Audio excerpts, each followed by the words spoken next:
Hari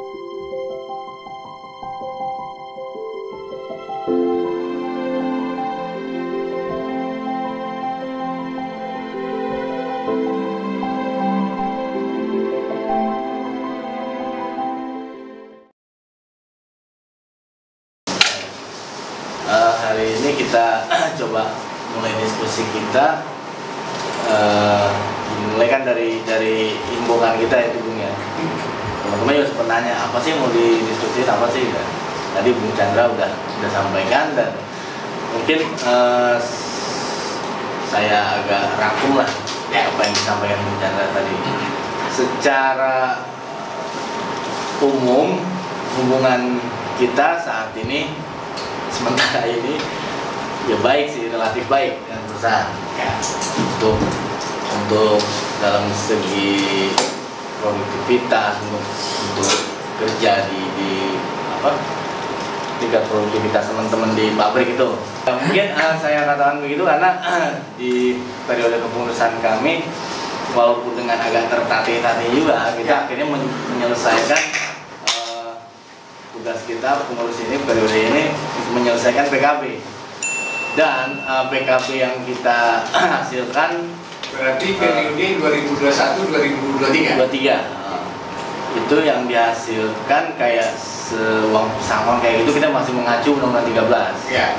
Itu masih mengacu terus dan sebagian besar emang nggak berubah jauh lah karena kalau kami pikir juga kalau kita minta perubahan yang lumayan banyak gitu dari pihak HR sendiri yang selama ini jadi ini kita tim bipartit kita nggak terlalu ini juga sih ya walaupun kadang-kadang mereka mengulur waktu hal kayak gitu tapi akhirnya PKB yang kita kerjakan itu selesai dengan hasil ya bisa dibilang sih sebagian karyawan sih nggak terlalu inilah positif juga. Nah dan seperti saya bilang tadi memang hubungan kita ya cukup harmonis lah bisa dibilang gitu. Terutama kayak masalah yang terbaru ini kayak COVID gitu kayak gitu. Dari perusahaan alhamdulillah gitu mereka masih mau gitu loh. Mereka bahkan menyediakan tempat isoman untuk karyawan yang terkena. Iya. Mereka menyediakan itu di mes untuk karyawan-karyawan kita sendiri yang positif kita sempat pegang data sekitar 200-an lebih ya dari yang positif. Dari sejak kapan itu? Dari Juli ya? Juli ya? Lebaran itu ya? Tahun ini 200-an. Oh setahun yang sebelum Lebaran juga ya? 150 dan 360-an. Ya sekitar 360-an itu untuk karyawan COVID yang karyawan yang positif dan yang wafat pun kita udah 10 ya 11 orang. Jadi kayak seperti itu Bung, penanganan COVID di kita itu seperti itu, disediakan tempat. Terus kalau dari serikatnya sendiri kita juga memberikan suplemen kepada anggota, kita distribusikan ke rumah teman-teman gitu kan. Itu memang dikerjakan sama teman-teman semua. Dan perusahaan sendiri juga ngasih sembako dan itu pun teman-teman juga yang distribusin itu karena dari mereka sendiri mereka juga ya bisa dibilang SDM di mereka sendiri kurang lah gitu maksudnya mereka juga kurang orang karena di HRD sendiri juga ada beberapa teman-teman HRD yang kena juga gitu jadi semua memang teman-teman yang jalanin gitu kan dan ya komunikasi kita sih cukup inilah kalau ada persoalan-persoalan baru gitu kita cukup intens bahkan kita langsung ke direktur ya mungkin kalau melihat kondisi karyawan next 5 tahun ke depan ya kita kan produksi kertas kemasan Bung ya kertas box gitu kan kalau melihat ke depan kertas kemasan itu kan masih dibutuhkan gitu kan. Apalagi pada saat COVID ini kan namanya makanan, suplemen, semua itu kan butuh kertas box gitu kan. Dan dengan diambilnya saham oleh SCG dipegang sama SCG sekarang Thailand.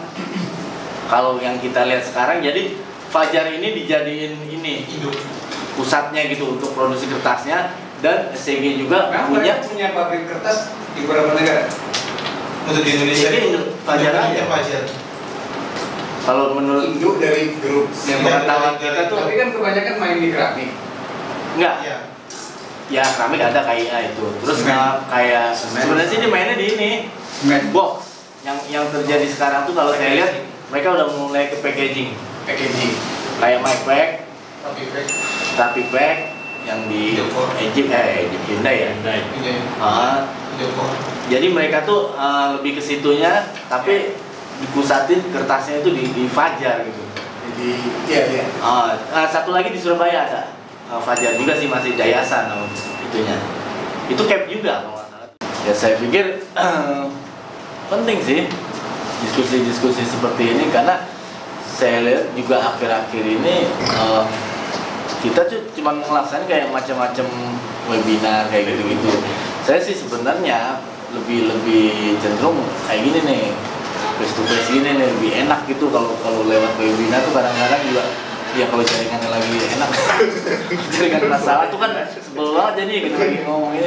Nah kayak gini-gini emang agak nggak kayak seperti dulu gitu kan.